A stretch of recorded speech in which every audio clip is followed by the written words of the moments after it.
വിരുന്നു വന്ന വാക്കുകൾ. പഴങ്ങൾക്ക് പകരം പാത്രങ്ങളും കന്നുകാലികൾക്ക് പകരം വസ്ത്രങ്ങളുമൊക്കെ കൈമാറി ആളുകൾ ജീവിച്ചിരുന്ന ഒരു കാലമുണ്ടായിരുന്നു. ബാർട്ടർ സമ്പ്രദായം എന്നായിരുന്നു ഈ കൈമാറ്റ രീതി അറിയപ്പെട്ടിരുന്നത്.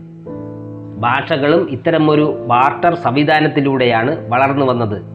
വാക്കുകളും പ്രയോഗങ്ങളുമൊക്കെ കൊണ്ടും കൊടുത്തും ഭാഷകൾ സമ്പന്നമായി. എത്രയെത്ര ഭാഷകളോടാണ് മലയാളത്തിന് കടപ്പാടുള്ളതെന്നറിയാമോ? സമുദ്രങ്ങൾ താണ്ടി വന്ന ഇംഗ്ലീഷും ഡച്ചും എല്ലാം മലയാളത്തിന് സമ്മാനിച്ച പദസമ്പത്ത് വളരെ വലുതാണ്. സംസ്കൃതവും ഹിന്ദിയും പോലുള്ള ഇന്ത്യൻ ഭാഷകളും മലയാളത്തിൻ്റെ വളർച്ചയ്ക്ക് കൈത്താങ്ങായി. ഭാവിയിൽ എനിക്കൊരു എഞ്ചിനീയർ ആകണം.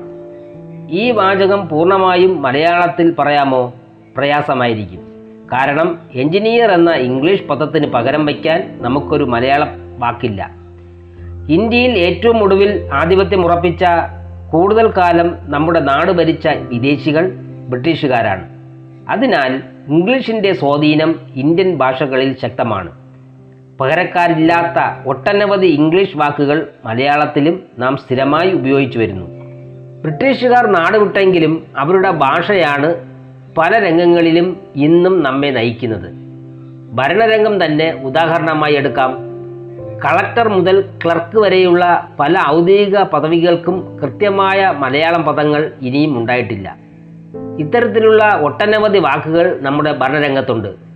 Governor, ambassador, speaker, chief secretary, collector, judge, magistrate, police, chief justice, public prosecutor, ഇങ്ങനെ എത്രയോ വാക്കുകൾ. അസുഖം വന്നാൽ നാം ആരുടെ അടുത്താണ് പോവുക? ഡോക്ടറുടെ അടുത്ത്, അല്ലേ? ചികിത്സിക്കുന്നയാൾ എന്ന അർത്ഥത്തിൽ ഭിഷഗ്വരൻ എന്നൊരു വാക്ക് മലയാളത്തിലുണ്ടെങ്കിലും മലയാളികൾ സ്ഥിരം ഉപയോഗിക്കുന്നത് ഡോക്ടർ എന്ന ഇംഗ്ലീഷ് വാക്ക് തന്നെ. Operation, hospital, tablet, injection, lotion, plaster തുടങ്ങിയവയും നമുക്ക് ഏറെ പരിചിതമായ വാക്കുകളാണ്. ഇനി വീടുകളിലേക്ക് വന്നാലോ? Kitchen, dining room, bedroom, bathroom, dressing room, wash basin തുടങ്ങിയ ഇംഗ്ലീഷ് വാക്കുകളുടെ നീണ്ട ലിസ്റ്റ് തന്നെയുണ്ട്. ഇവയിൽ ചിലതിനൊക്കെ മലയാളത്തിൽ തത്തുല്യമായ വാക്കുകൾ ഉണ്ടെങ്കിലും പലരും പതിവായി ഉപയോഗിക്കുന്നത് ഇംഗ്ലീഷ് വാക്കുകൾ തന്നെയാണ്. ഇനി പകരം വയ്ക്കാൻ മലയാളം വാക്കുകൾ ഇല്ലാത്ത ഗൃഹോപകരണങ്ങൾ നോക്കൂ. Bench, easy chair, desk, cupboard, settee, sofa, mixie, pressure cooker, grinder, washing machine, fridge, TV. ഇതിനു പുറമെ നാം സ്ഥിരമായി ഉപയോഗിക്കുന്ന bucket, mug, cup, jug, spoon, frying pan എന്നിവയും ഇംഗ്ലീഷ് വാക്കുകൾ തന്നെയാണ്. വൈദ്യുതിയുമായി ബന്ധപ്പെട്ട പല വാക്കുകളും ഇംഗ്ലീഷിലാണ്.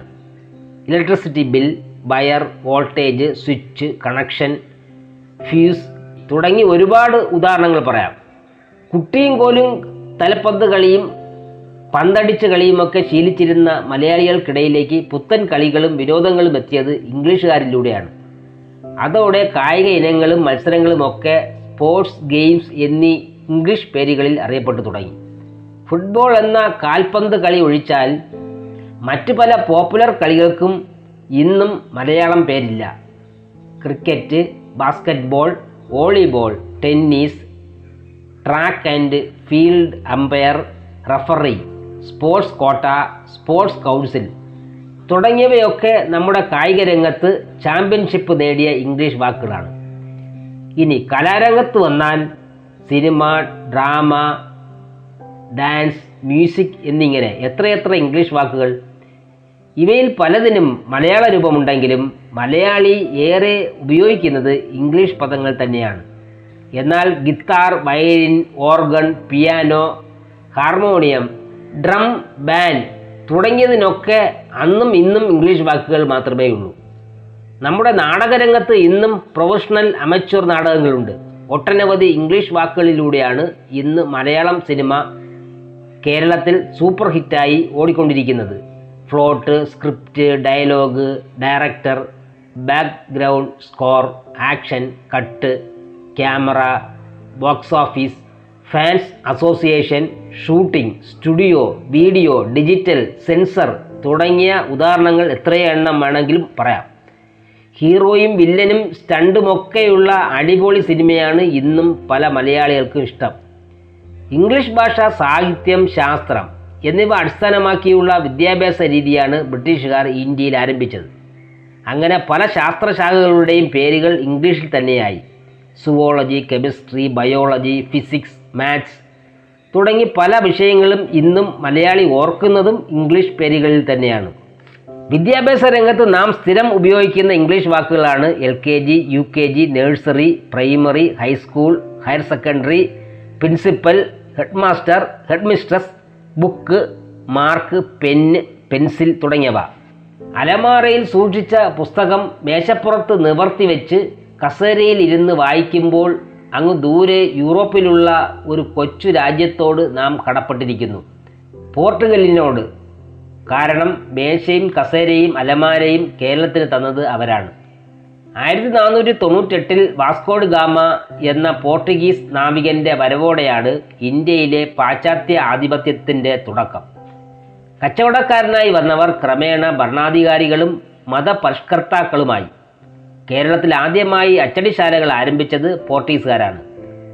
ഇവയിലൂടെ അവരുടെ ഭാഷയും സംസ്കാരവും വ്യാപിക്കാൻ ശ്രമം നടന്നു. മലയാള ഭാഷയ്ക്ക് പോർട്ടുഗീസുകാർ നൽകിയ നിർണായക സംഭാവനകളാണ് ഇന്ന് നാം ഉപയോഗിക്കുന്ന പോർട്ടുഗീസ് പദങ്ങൾ. കേരളത്തിൽ ആദ്യമായി ലോട്ടറി അഥവാ ഭാഗ്യക്കുറി ആരംഭിച്ചത് 1930കളിലായിരുന്നു. മഹാകവി വള്ളത്തോളും സഹപ്രവർത്തകനായിരുന്ന മുകുന്ദരാജയും കൂടിയായിരുന്നു അത് തുടങ്ങിയത്. കലാമണ്ഡലം പുനരുദ്ധരിക്കാൻ പണം സമ്പാദിക്കുകയായിരുന്നു ലക്ഷ്യം. എന്നാൽ അന്ന് ഭാഗ്യക്കുറിയുടെ പേര് ലോട്ടറി എന്നായിരുന്നില്ല, ഷോഡതി എന്നായിരുന്നു. വള്ളത്തോൾ ഷോഡതി ആരംഭിക്കുന്നതിന് 3-4 നൂറ്റാണ്ട് മുമ്പ് തന്നെ കേരളത്തിൽ ഷോഡതി എന്ന വാക്കെത്തിയിരുന്നു.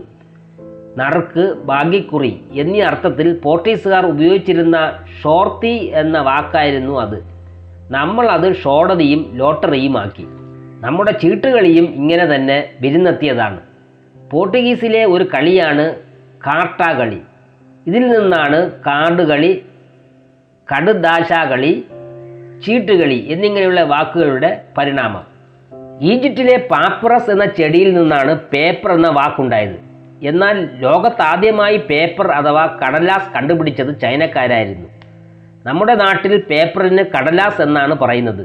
ഈ വാക്ക് കേരളത്തിൽ എത്തിച്ചത് ഈജിപ്തുകാരോ ചൈനക്കാരോ ആയിരുന്നില്ല, മറിച്ച് പോർട്ടുഗീസുകാരായിരുന്നു. പോർട്ടുഗീസിൽ കർത്താവ് എന്നൊരു വാക്കുണ്ട്. ഇത് മലയാളീകരിച്ച് ക്രസ് എന്നാക്കുകയും പിന്നീട് അത് കടലാസായി മാറുകയും ചെയ്തത്രേ. നമ്മുടെ പേനയ്ക്കുമുണ്ട് ഇതുപോലൊരു ചരിത്രം. ഗ്രീക്കിൽ പെത് അമയി എന്നും ലാറ്റിനിൽ പെദ്ന എന്നുമുള്ള വാക്കുകൾക്ക് തൂവൽ, മഷിയിൽ മുക്കി എഴുതുന്ന തൂലിക എന്നൊക്കെയാണ് അർത്ഥം. ഇത് പോർട്ടുഗീസിലെ പെന്ന എന്നായി. മലയാളത്തിലെത്തിയപ്പോൾ അത് പേനയും. BC 4-ാം നൂറ്റാണ്ടിന് മുമ്പ് തന്നെ ഗ്രീസും ഭാരതവുമായുള്ള ബന്ധം ആരംഭിച്ചിരുന്നു. ചന്ദ്രഗുപ്തൻ, അശോകൻ തുടങ്ങിയ മൗര്യ രാജാക്കന്മാരുടെ കാലത്ത് ഇന്ത്യയും ഗ്രീസുമായുള്ള ബന്ധം കൂടുതൽ വിപുലമായി. AD 2-ാം നൂറ്റാണ്ടായപ്പോഴേക്കും ഗ്രീക്ക് കപ്പലുകൾ ഇന്ത്യയുടെ പടിഞ്ഞാറൻ തീരത്ത് വന്നുപോയി തുടങ്ങി. എന്നാൽ ഗ്രീക്ക് ഭാഷയെ കേരളത്തിൽ എത്തിച്ചത് ക്രിസ്തുമതമാണ്. മധ്യകാലഘട്ടത്തിൽ കേരളത്തിൽ സഭാധ്യക്ഷന്മാരായി വന്നവർ പലരും ഗ്രീക്കുകാരായിരുന്നു. എന്നാൽ മതപരമല്ലാത്ത ഗ്രീക്ക് വാക്കുകളും പ്രയോഗങ്ങളുമൊക്കെ മലയാളത്തിൽ എത്തിയത് ഇംഗ്ലീഷ് വിദ്യാഭ്യാസത്തിലൂടെയാണ്. സ്പോർട്സ്, വൈദ്യശാസ്ത്രം, ജ്യോതിശാസ്ത്രം എന്നിവയുമായി ബന്ധമുള്ള പല ഗ്രീക്ക് വാക്കുകളും ഇംഗ്ലീഷിലൂടെ മലയാളത്തിലെത്തി. ഗ്രീക്ക് പദങ്ങളായ ദമോസ്, ക്രാതിയ എന്നിവ ചേർന്നാണ് ജനാധിപത്യം എന്ന അർത്ഥമുള്ള ഡെമോക്രസി എന്ന ഇംഗ്ലീഷ് വാക്കുണ്ടായത്. ഗ്രീക്കിൽ നഗരം എന്ന അർത്ഥമുള്ള വാക്കാണ് പോളിസ്. അതിൽ നിന്നാണ് പൊളിറ്റിക്സ് എന്ന വാക്ക് വന്നത്. Ophthalmology, cardiograph, diabetes, diagnosis, allopathy, homoeopathy എന്നിവയൊക്കെ ഗ്രീക്കിൽ നിന്ന് മലയാളത്തിലെത്തി. പല ഗ്രീക്ക് പേരുകളും ക്രൈസ്തവരായ മലയാളികൾ സ്വീകരിച്ചിട്ടുണ്ട്. ആഞ്ചലോസ്, ഫിലിപ്പോസ്, ഇവാനിയോസ്, കുറിയാക്കോസ്, ഗീവർഗീസ്, പത്രോസ്, പൗലോസ്, മാർക്കോസ്, ലൂക്കോസ് ഇതൊക്കെ അവയിൽ ചിലതാണ്. ഗ്രീക്കിൽ കത്തീഡ്ര എന്നാൽ കസേര എന്നാണ് അർത്ഥം. മെത്രാന്റെ സിംഹാസനം നിലവിലിരിക്കുന്ന ദേവാലയമാണ് മലയാളത്തിൽ കത്തീഡ്രൽ. അഭിഷിക്തൻ എന്നർത്ഥമുള്ള ക്രിസ്തോസ് എന്ന ഗ്രീക്ക് പദത്തിൽ നിന്നാണ് ക്രിസ്തു ഉണ്ടായത്. അയക്കപ്പെട്ടവൻ എന്നർത്ഥമുള്ള അപ്പോസ്തലൻ എന്ന വാക്കിൻ്റെ ഗ്രീക്ക് പദമാണ് അപ്പോസ്തലൻസ്. ഗ്രീക്കിലെ സിനോദോസ് ആണ് മലയാളത്തിലെ സുനഹദോസ്. ബൈബിൾ എന്ന വാക്കും ഗ്രീക്കിൽ നിന്ന് വന്നത് തന്നെയാണ്. ഗ്രന്ഥം എന്നർത്ഥമുള്ള ബിബിളോസിൽ നിന്നാണ് ബൈബിൾ ഉണ്ടായത്. മലയാളത്തിൽ കുറേ രസികൻ വാക്കുകൾ സംഭാവന നൽകിയ ഭാഷയാണ് അറബി. വ്യാപാരികളിലൂടെയാണ് അറബി ഭാഷയും മലയാളവും പരിചയപ്പെടുന്നത്. AD ആദ്യ നൂറ്റാണ്ടുകളിൽ തന്നെ അറബി വ്യാപാരികൾ കേരളത്തിലേക്ക് വന്നു തുടങ്ങിയിരുന്നു. കച്ചവടത്തിനായി വന്ന അവരുടെ ഭാഷയിൽ നിന്ന് മലയാളം ചിലതൊക്കെ കടമെടുക്കുകയും ചെയ്തു. കേരളത്തിന് മലബാർ എന്ന പേര് സമ്മാനിച്ചത് അറബികളാണ്. ഇസ്ലാം മതം ഉണ്ടായി 1-2 നൂറ്റാണ്ടുകൾ കഴിഞ്ഞപ്പോഴേക്കും മുസ്ലിങ്ങൾ കേരളത്തിലെത്തിയിരുന്നു. കാലക്രമേണ അറബിയിൽ നിന്ന് മലയാളത്തിലേക്കുള്ള വാക്കുകളുടെ കുടിയേറ്റത്തിന് ശക്തി കൂടി. വടക്കേ ഇന്ത്യയിൽ ഉറുദു ഭാഷ വികസിച്ചതുപോലെ കുറേ കാലം കൊണ്ട് കേരളത്തിൽ മാപ്പിള മലയാളം എന്ന ഭാഷാഭേദം തന്നെ ഉണ്ടായി. പിൽക്കാലത്ത് മാപ്പിള മലയാളത്തിൽ പല കൃതികളും എഴുതപ്പെട്ടു. 2 തരത്തിലാണ് അറബി പദങ്ങൾ മലയാളത്തിലേക്ക് വന്നത്. ചില വാക്കുകൾ നേരിട്ട് വന്നപ്പോൾ മറ്റു ചിലത് പേർഷ്യൻ, ഹിന്ദി ഭാഷകൾ വഴി മലയാളത്തിലെത്തി.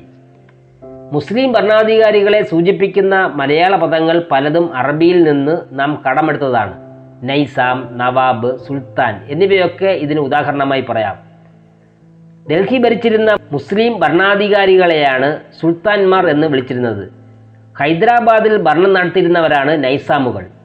നവാബുമാർ ആർക്കാട്ടിലെയും അവാറിലെയും ഭരണാധികാരികളായിരുന്നു. മലയാളത്തിന് സുപരിചിതമായ പദമാണ് താജ്. കിരീടമെന്ന അർത്ഥമുള്ള ഈ വാക്കും അറബിയിൽ നിന്ന് നേരിട്ടെത്തിയത് തന്നെയാണ്.